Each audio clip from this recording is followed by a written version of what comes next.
History remembers the Titans, the vast empires born of overwhelming power. But what if the architect of the first true world empire, a dominion stretching across continents, wasn't born to inherit such might? What if he rose from the shadow of a larger kingdom, a minor ruler destined, it seemed, for obscurity? This is the story of Cyrus, later known as the Great. A name whispered first in the rugged hills of Persis, a small state nestled in the southwest of modern-day Iran, seemingly insignificant against the might of the Median Empire that dominated the region. The year is 559 BC. The Median Empire, conquerors of the mighty Assyrians and the kingdom of Urartu, stands proud. Its ruler, King Astyages, sits on a throne built by conquest. But power breeds complacency and sometimes resentment. Astyages had a daughter, Mandane, who married a Persian vassal. Their son was Cyrus. Our Cyrus, grandson of the Median king. Astyages, perhaps sensing a threat, or perhaps simply ruling harshly, alienated his own nobility. Discontent simmered within the heart of the empire he commanded. And in a twist of fate that would reshape the known world, the disgruntled Median lords looked not for another Median noble, but south, to the young, ambitious ruler of the small kingdom of Persis, Astyages' own grandson. They invited Cyrus. They chose him. It wasn't just a rebellion, it was an invitation that Cyrus seized with startling speed and decisiveness. He didn't just defeat his grandfather, he absorbed the Median power structure. The Medes and the Persians, once master and vassal, were now fused under his command. The people of Persis became known as Persians, and the vast landmass falling under Cyrus's control, governed by his new Achaemenid dynasty, would forever be known as Persia. But uniting Media and Persia was merely the overture. Cyrus possessed not just ambition, but military genius. He forged a new kind of army. The core was Persian infantry, common men fulfilling their duty to the state. But the striking power lay elsewhere. The cavalry, drawn from the nobility wealthy enough to afford horses and equipment, was formidable. Chariots thundered across the plains. He integrated troops from conquered peoples, swelling his ranks. And then came the innovation, a detail often overlooked, yet critical. Cyrus introduced a special cavalry corps mounted not on horses, but on camels. Imagine the psychological impact: the strange beasts, their scent unnerving enemy horses, their endurance allowing lightning-fast maneuvers across arid landscapes, striking where least expected. This wasn't just warfare, it was psychological disruption on a grand scale. With this potent force, Cyrus looked west. Lydia, ruled by the fabulously wealthy King Croesus, felt the tremors of this rising power.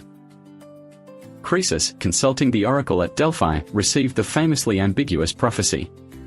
If he crossed the Halys River to attack Cyrus, he would destroy a great empire.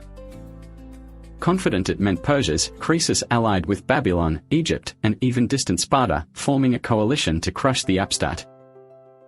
In 547 BC, he invaded Persian territory. The clash came at Tyria. The battle was fierce, bloody, but ultimately inconclusive. Croesus, thinking the campaign season over, retreated towards his capital, Sardis, even disbanding some of his mercenary troops. It was a fatal miscalculation. Cyrus, relentless, pursued him immediately, forcing a decisive confrontation near Sardis itself, at the Battle of Thymbra in 546 BC. Ancient accounts, like those of Herodotus, speak of staggering numbers, hundreds of thousands on each side. While the reality was likely far smaller, perhaps tens of thousands, the strategic brilliance was undeniable. Cyrus deployed his forces in a deep, almost square formation, center pushed forward, flanks angled back. His cavalry, crucially including the camels, held those flanks. As the Lydians attempted their favored maneuver extending their lines to envelop the enemy, they crashed against the Persian flanks. The Lydian horses, terrified by the sight and smell of the camels, panicked, throwing the cavalry into disarray. Cyrus seized the moment, launching a devastating counterattack. The Lydian army collapsed. Croesus, the man whose name was synonymous with wealth, became a captive. Here, Cyrus demonstrated another facet of his rule, one that set him apart. In an age of brutal reprisals, he spared Croesus. More than that, he often treated captured soldiers with respect, sometimes even integrating them into his own forces.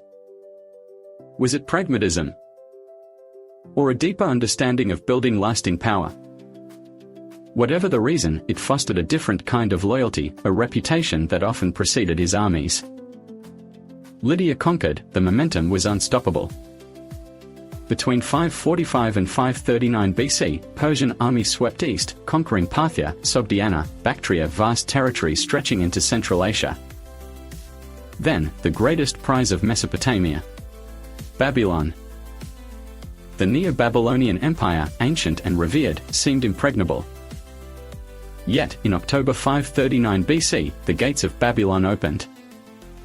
Cyrus' troops entered not as destroyers, but almost as liberators. There was no siege, no widespread slaughter. The city yielded. Inside Babylon, Cyrus performed perhaps his most famous act of clemency. He encountered the Jewish people, exiled there decades earlier after the destruction of Jerusalem. Cyrus issued a decree allowing them to return to their homeland and rebuild their temple. This act of tolerance earned him a unique place in Judeo-Christian scripture, hailed not as a conqueror, but as an instrument of divine will. His empire continued to expand. Eastward, his forces pushed towards the Indus River. Northward, into the steppes of Central Asia, reaching the Jaxartes River, the Syr Doria. It was there, on the wild frontiers of his immense empire, that the story takes a violent turn. In 529 BC, while campaigning against the Massagetai, a fierce Scythian tribal confederation, Cyrus the Great, architect of the world's first superpower, was killed in battle. A sudden, brutal end on the edge of the known world. But the machine he built endured. He had already laid plans for the conquest of the last great ancient power, Egypt. His son and heir, Cambyses II, carried out that plan.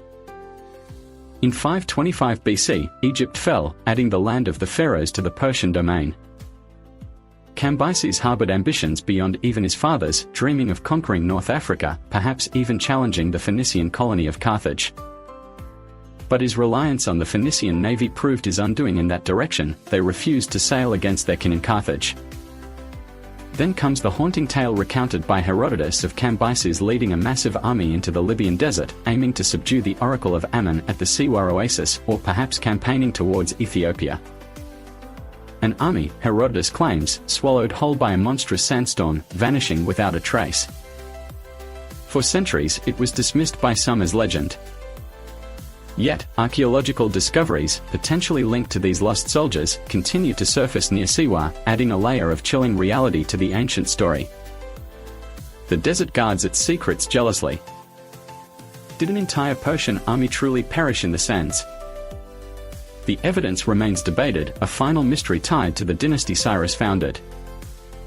Within a single generation, from Cyrus' initial rebellion to Cambyses' consolidation of Egypt, the Achaemenid Persian Empire had grown to encompass almost the entirety of the Middle East, stretching from the Aegean Sea to the Indus River, from the Caucasus Mountains to the Nile Valley. It was an empire unlike any seen before, built not just on conquest, but on sophisticated administration, infrastructure like the Royal Road, and a surprising degree of cultural tolerance. Cyrus the Great. Grandson of a king he overthrew. Master strategist. Innovator. Ruler of unprecedented vision. He didn't just conquer kingdoms, he forged a new world order, laying the foundation for an empire that would dominate the landscape for 2 centuries, its influence echoing long after its eventual fall to another ambitious conqueror, Alexander the Great.